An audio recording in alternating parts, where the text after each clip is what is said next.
Mais il a insisté, disant que nous allions bien nous amuser. Je me souviens qu'il n'arrêtait pas de répéter ça, mais il a fini par abandonner quand il a compris que je ne viendrais pas avec lui. Son expression a changé, reflétant sa colère, et il m'a donné un papier avec son numéro dessus, me disant de l'appeler si je changeais d'avis. Il s'est penché sur moi et m'a murmuré quelque chose à l'oreille, puis il s'est levé et est parti.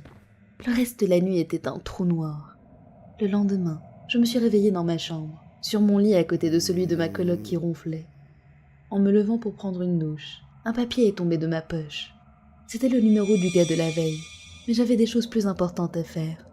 J'ai pris une douche et je suis allée réviser. Je me souviens que j'étais en train de lire lorsque je me suis soudainement sentie mal. Je me suis réveillée dans un lit avec des policiers et des infirmières parlant à côté de moi. Il s'est avéré que j'avais fait une sévère allergie, qui ne pouvait être causée que par de la salive ou des fluides corporels provenant de corps pourrissants, ce qui était très surprenant pour moi. Je n'avais pas été en contact avec des cadavres,